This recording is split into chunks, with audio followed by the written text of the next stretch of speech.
Hello and welcome to Byju's IAS. Before we begin, let me wish everyone a very happy Dasara, Ayuth Puja and Durga Puja. And let me also remind you that tomorrow we won't be having the Hindu news analysis because the Hindu newspaper won't be published on the account of the festival. So with this, let's get started with the analysis of today's The Hindu newspaper by looking at an article from the second page of the Delhi edition. This article illustrates Delhi's annual battle with air pollution during the winter season. As we have been discussing over the last few weeks, the Delhi NCR region witnesses massive air pollution during the winter season. This phenomena is exclusive to the Delhi NCR region because of a few unique factors. One, there is already heavy air pollution within the Delhi NCR region.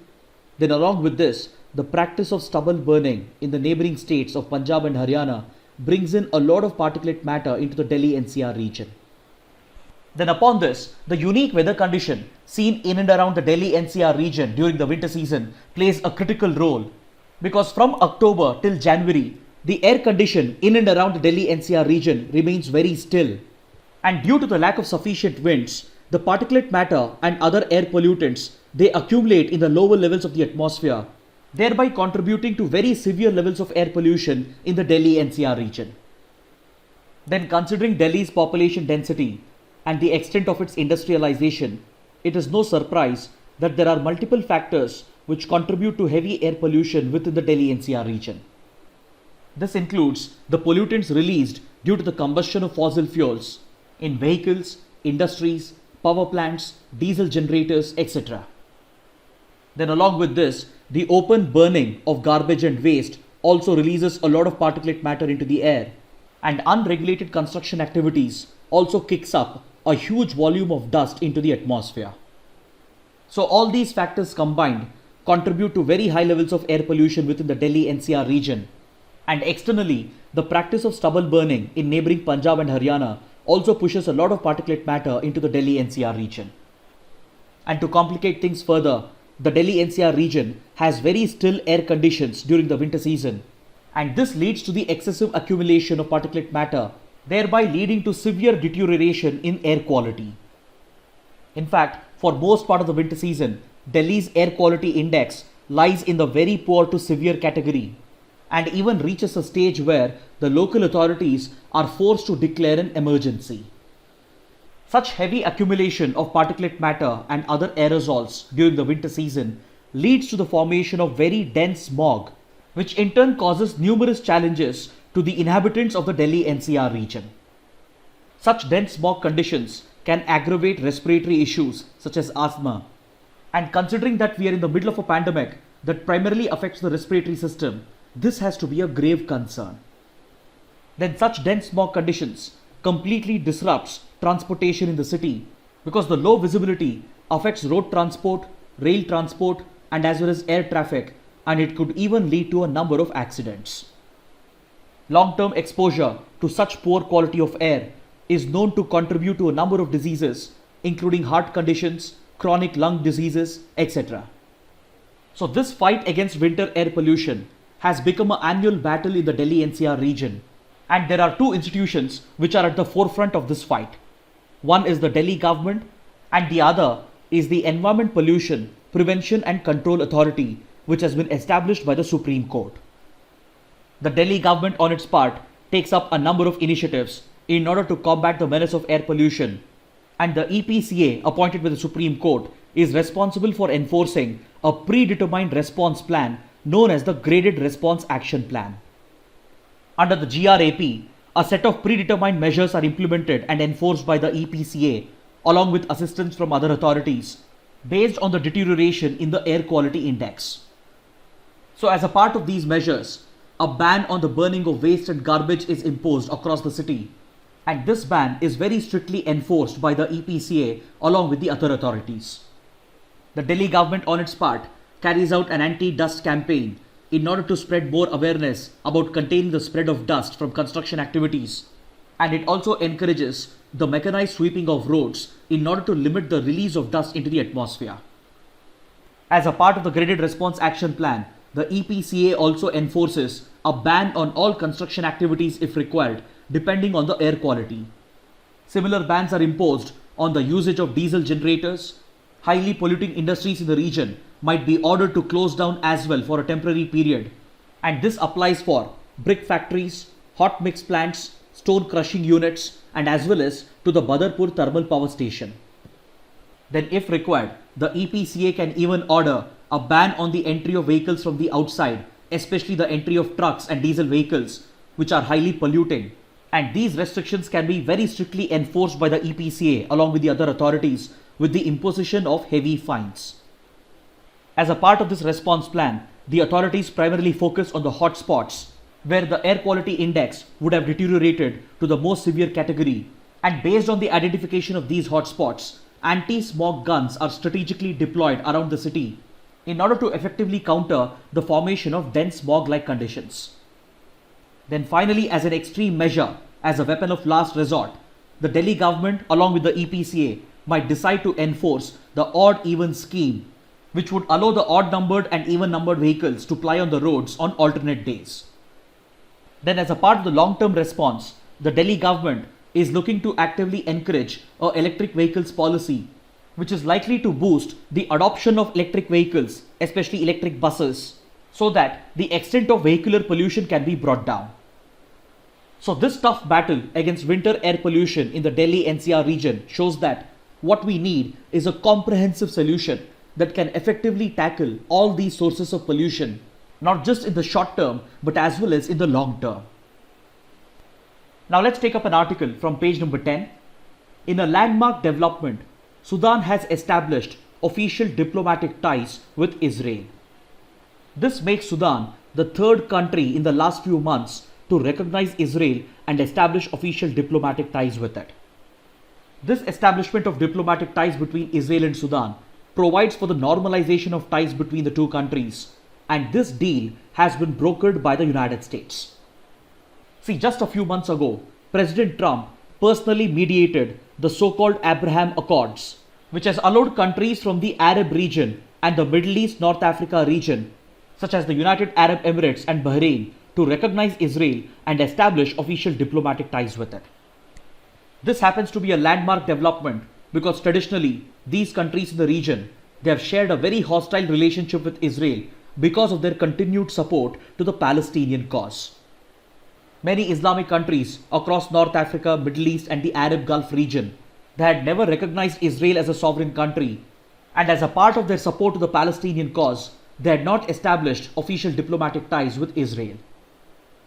But over the years, due to changing geopolitical circumstances, the leader of the Arab and Gulf world, that is Saudi Arabia, had started allying with the United States, and it also started to build a covert relationship with Israel. Other countries in the region, such as UAE, Bahrain, Qatar, Kuwait, etc., even they had followed the lead of Saudi Arabia, and even though publicly they maintained support to the Palestinian cause, behind the scenes they were secretly dealing with Israel, and they had even aligned with the United States because of their common concern against Iran's aggression in the region.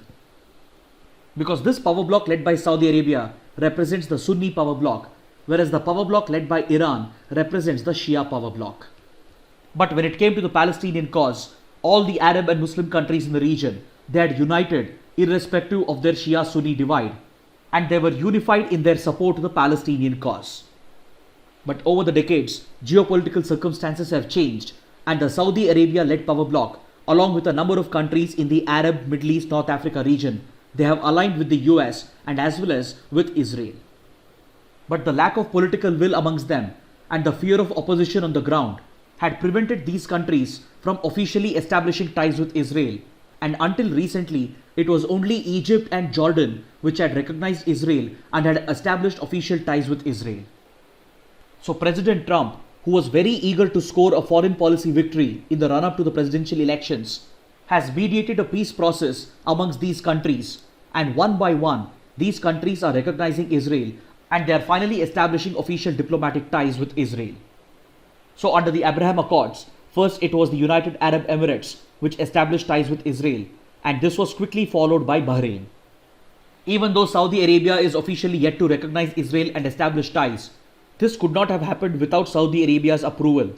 and it is only a matter of time that these countries will also follow the same. So in a new development, Sudan, a North African country which was in a state of war with Israel since 1948, has finally recognized Israel and established official diplomatic ties with it. Because see, when Israel had unilaterally declared independence in 1948 by violating the UN plan and by depriving the Palestinians of their right, all the Arab countries and countries in the Middle East North Africa region, they had declared war against Israel. So Sudan was one such country which was still technically in a state of war with Israel, and this hostility between Sudan and Israel has been brought to an end with the establishment of official diplomatic ties. But however, the signing of these deals has been opposed by the people of Palestine and by the authorities in Palestine, and they have labeled it as a betrayal of the Palestinian cause. Because this further weakens the demand of the Palestinians to establish Palestine as a sovereign country, and it slowly snatches away their right which was guaranteed under the UN plan. Then rival countries such as Iran have also opposed such deals, because these deals naturally brings together all the rival states of Iran together, which includes US, Israel and the Saudi Arabia led power bloc. So this also leads to the isolation of the Shia power bloc led by Iran, and simultaneously it also weakens the Palestinian cause.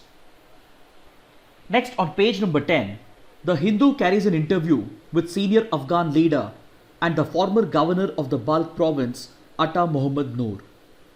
This article will help you understand the tremendous goodwill that India enjoys in Afghanistan, and it will also help you understand how the upcoming withdrawal of American troops from Afghanistan will help Pakistan create more space and further strengthen its concept of strategic depth against India. It will also help you understand how India's lack of involvement in the ongoing Afghan peace process might adversely affect India's interests in the region. See, under the recently signed US-Taliban deal, or also known as the Doha deal, the United States has agreed to withdraw American troops because the United States is desperately seeking a face-saving exit from its involvement in the Afghan civil war so that American troops could be brought back home as soon as possible.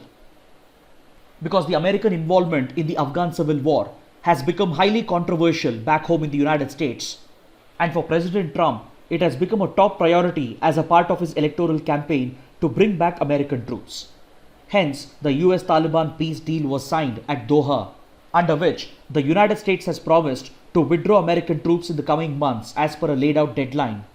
And in return, the Taliban has promised that Afghan soil shall not be used to promote terrorism, especially against Western interests.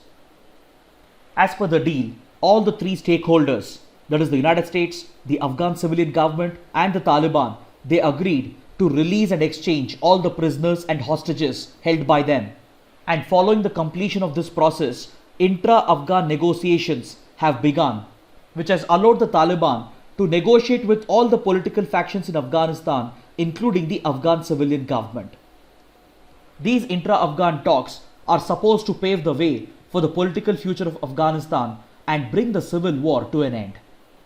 But unfortunately, India, despite being a key player in the region, is not actively involved in the ongoing Afghan peace process, and it is merely participating as an observer at these intra-Afghan talks. This lack of Indian involvement is primarily because the primacy that has been given to the Taliban by most countries around the world. All major powers, be it the United States, be it Russia, be it China, be it the European countries, or be it even Iran, all these countries have come to accept the Taliban as a legitimate political player in Afghanistan, and this position is still not acceptable to India because India continues to treat the Taliban as a terror outfit, and hence it has a policy of not talking to a terror group or not negotiating with them. But strategic experts argue that this policy of India is outdated considering the changing geopolitics of Afghanistan, and this idealistic policy of India against the Taliban is rooted in India's bitter experience in Afghanistan during the Cold War era. See, it was in 1979 that the then Soviet Union invaded Afghanistan in order to protect the Communist Party which was in power from the radical Islamic elements who were opposing communist rule in Afghanistan. So in support of the communist government, the Soviet Union invaded Afghanistan, and it eventually occupied Afghanistan for almost 1 decade. But this presence of Soviet forces was not acceptable to the Afghans, especially to the Pashtun community, which happens to be the most dominant ethnic group in Afghanistan. And since this was the Cold War era, this opportunity was exploited by the United States to wage a covert proxy war against its immediate rival, that is the Soviet Union. As the Pashtuns began an insurgent war against the occupying Soviet forces, they received covert assistance from the CIA of the United States along with the ISI of Pakistan and the Saudi Arabian government, and these countries played an active role in sponsoring and in creating the Afghan Mujahideen as a form of guerrilla resistance against the occupying Soviet forces. Eventually, this pushed the country into a civil war, and finally, the Soviet forces were defeated at the hands of the Afghan Mujahideen, and following the retreat of the Soviet forces, the Soviet Union would disintegrate, thus bringing the Cold War to an end in the early 1990s. But after the Soviets retreated, the Americans lost interest in Afghanistan, and Pakistan's ISI continued to play a key role in the politics of Afghanistan. In the early 1990s, efforts were being made to establish a stable government in Afghanistan, but by 1995, a radical political outfit known as the Taliban was born from the remnants of Afghan Mujahideen, which was earlier trained and radicalized with the support of US, Pakistan and Saudi Arabia. So this radical student-based political organization started playing a key role in Afghan's politics, and by 95-96, it managed to capture power and it even formed the government in Afghanistan. By this time, the Taliban had emerged as a puppet of Pakistan's ISI, and India's worst fears came true immediately because the Taliban threw out India's diplomatic presence in Afghanistan and cut off all ties with India. From here onwards, the Taliban not only implemented the strict version of Sharia law in Afghanistan, leading to deterioration of minority rights, women rights, education rights, etc., but it also allowed Pakistan to strengthen its concept of strategic depth against India. See, ever since India broke Pakistan into two in the 1971 liberation of Bangladesh war, Pakistan's ISI and its army has cultivated the so-called strategy of strategic depth, which allows Pakistan greater space in neighboring Afghanistan, which in turn could be used to nurture a variety of anti-India outfits as a part of its covert proxy war against India. So during the 1980s, Pakistan was a critical ally for the United States, the other Western countries and even to Saudi Arabia, and it was gaining considerable expertise in proxy wars and in setting up terror sanctuaries because of its involvement in sponsoring the Afghan Mujahideen. So Pakistan was receiving a huge sum of money and weapons from US, Saudi Arabia and a number of Western countries, and it conveniently diverted a part of these funds and weapons, and it made use of the volatility in the Af-Pak border region to establish a number of terror camps that were specifically seeking to target India and its interests. This is how Pakistan sponsored the Khalistan movement in the Indian state of Punjab, and as well as other anti-India terror outfits that are specifically focused on the Kashmir issue, such as the Lashkar-e-Taiba, the Jaish-e-Mohammed, the Hizbul Mujahideen, etc. As the Taliban rose to power and started nurturing all these anti-India outfits at the insistence of Pakistan, it also started supporting other global terror outfits such as the Al-Qaeda. So these close connections between Taliban, Al-Qaeda and other anti-India terror outfits became a major security concern for India in the late 1990s. And this pushed India to wage its own covert war in Afghanistan by tying up with other like-minded countries such as Iran and Russia. So in order to counter the Taliban and topple this government, India tied up with Iran and Russia to sponsor the Northern Alliance, which was basically a coalition of several ethnic tribes in the northern parts of Afghanistan. Various ethnic groups such as the Tajiks, the Turks, Uzbeks, etc.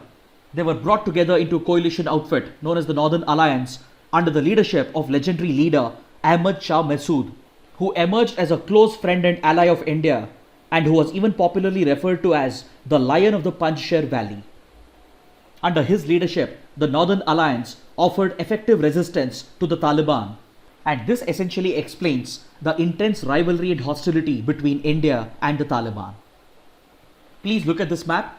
This is a map from the late 1990s which shows the conflict between the Taliban, which dominated the southern parts of Afghanistan, which is Pashtun dominated, with the Northern Alliance, which dominated the northern parts of Afghanistan, and it was essentially a coalition of various northern ethnic groups.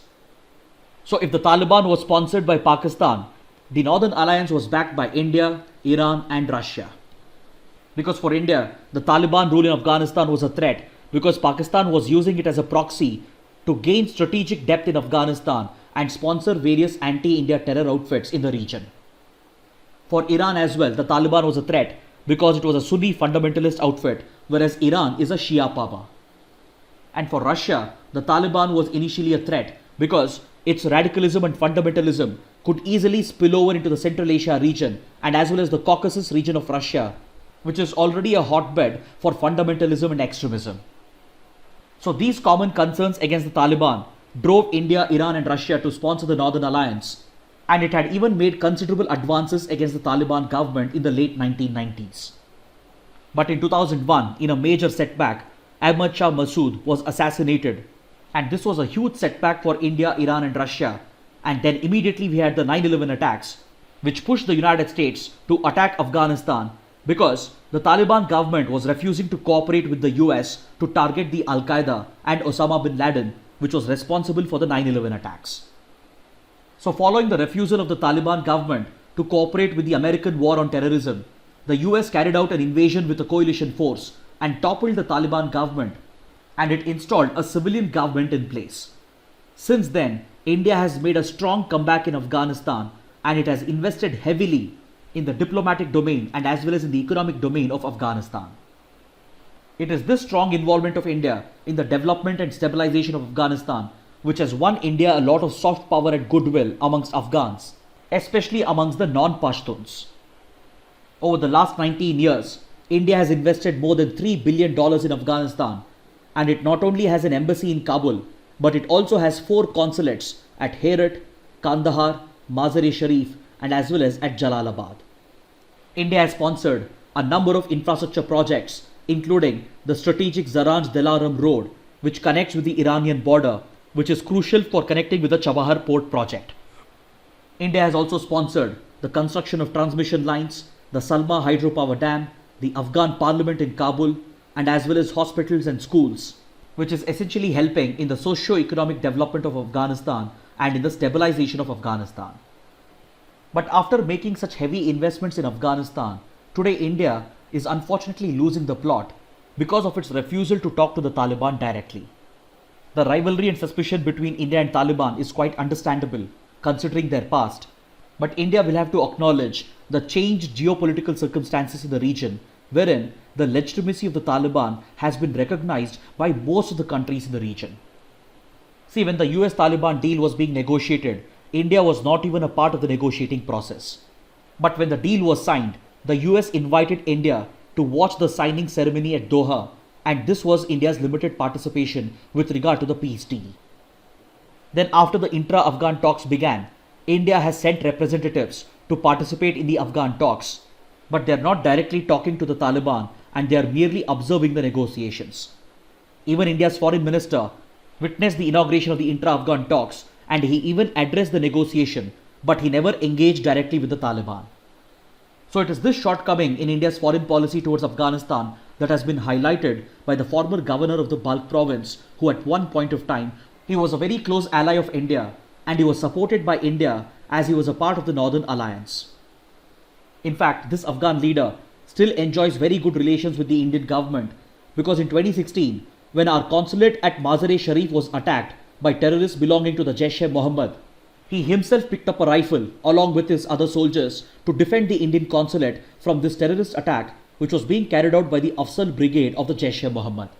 So clearly, this was an attack against the Indian consulate sponsored directly by Pakistan's ISI.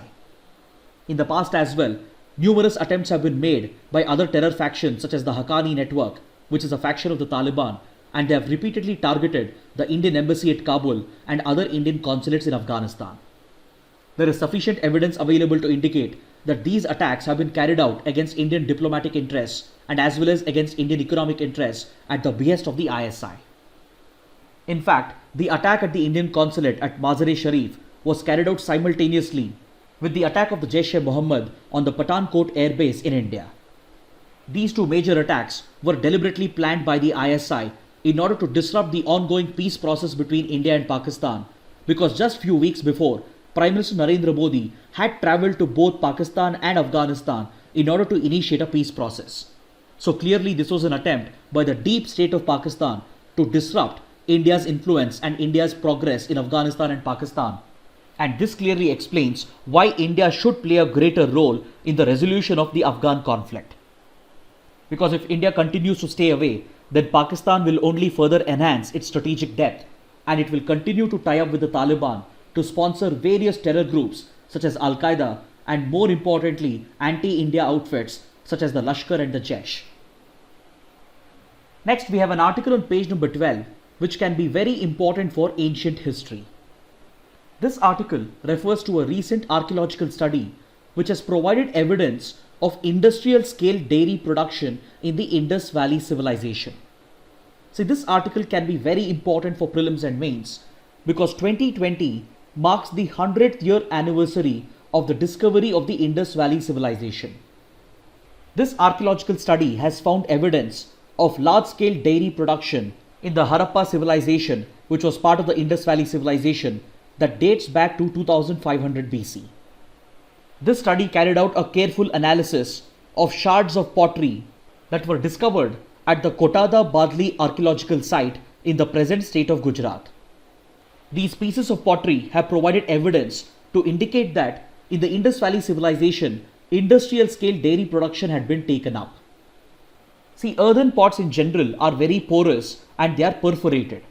So they easily absorb any liquid that is poured into them, and as a result, they absorb fat and protein as well.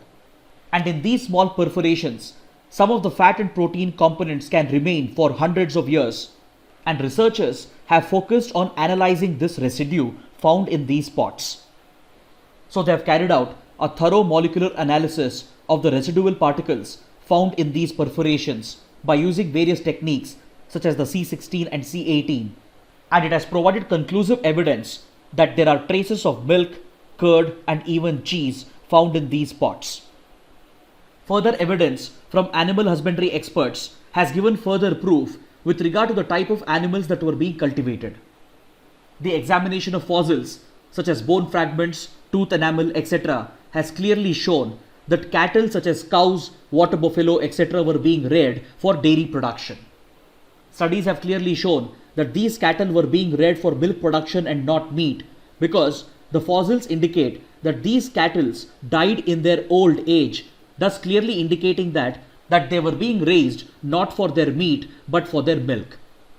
Whereas other animals such as goats and sheep, they have been found to have died at a very young age, indicating that they were predominantly raised for meat and not for milk production.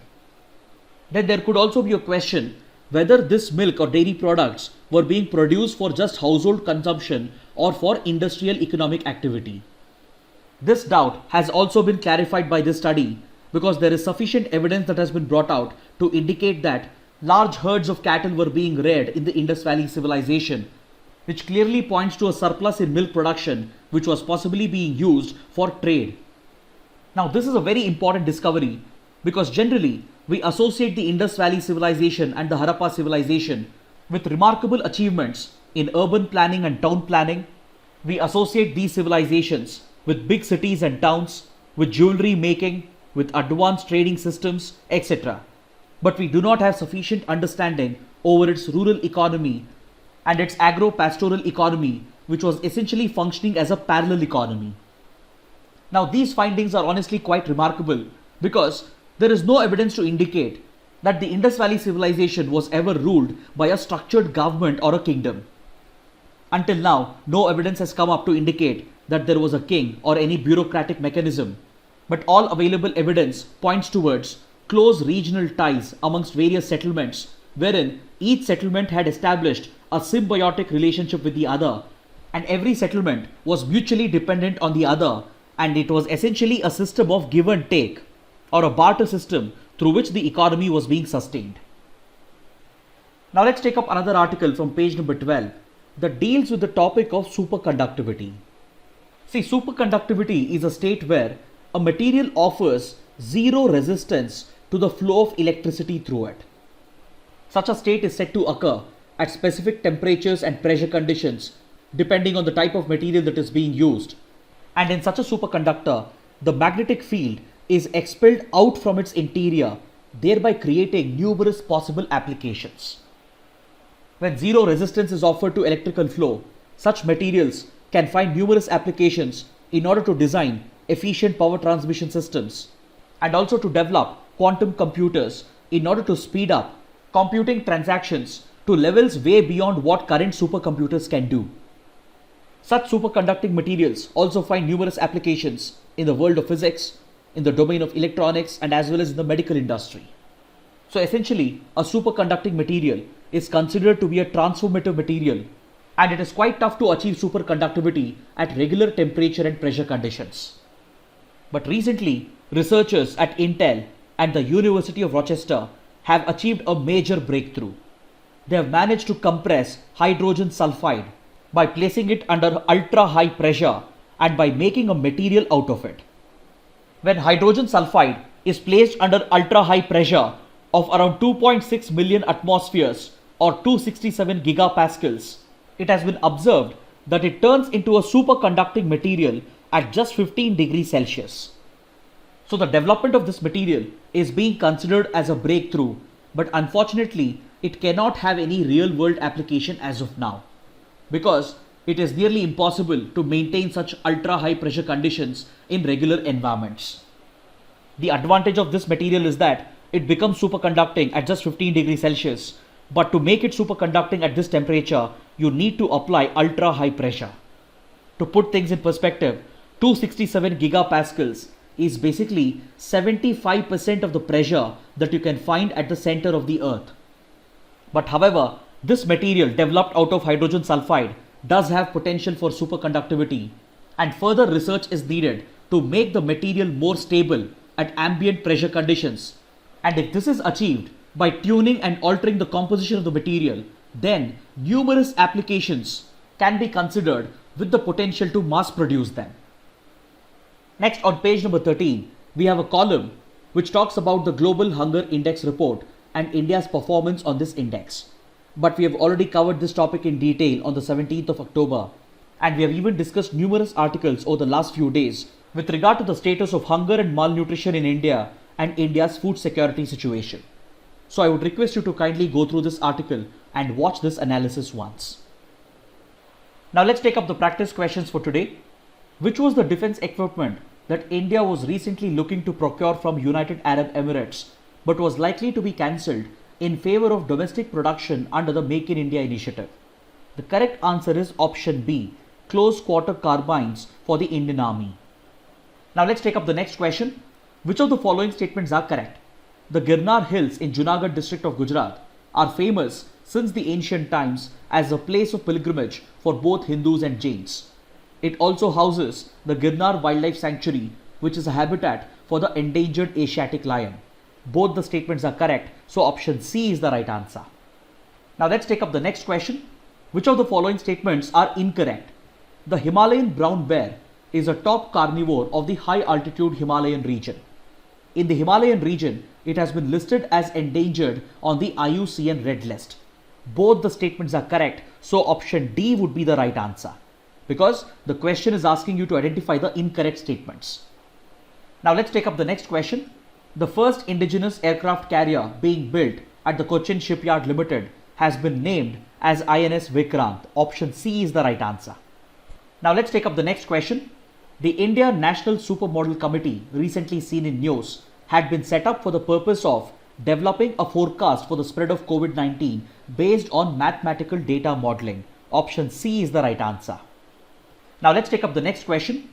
The objective of NASA's OSIRIS-REx mission is to land on an asteroid known as Bennu and collect a sample from its surface and return back to Earth. Option D is the right answer. Now let's take up a practice question from the 2018 prelims paper. Which of the following statements best describes carbon fertilization? The correct answer is option A. It refers to increased plant growth due to increased concentration of carbon dioxide in the atmosphere. Just a few days back, we had discussed an article wherein we had understood that rise in CO2 levels will increase the rate of photosynthesis. and this will contribute to increased plant growth. So option A is the correct answer because this phenomena is referred to as carbon fertilization. Finally, let's take up a couple of mains practice questions. The first question, illustrate Delhi's battle with air pollution during the winter season. The second question, it is widely believed that once US leaves Afghanistan, Pakistan will gain more space to wage its proxy war against India. Evaluate the merits of this argument. Kindly write an answer to these questions and post your answers in the comment section below. So this concludes our discussion for the day. Thanks for watching.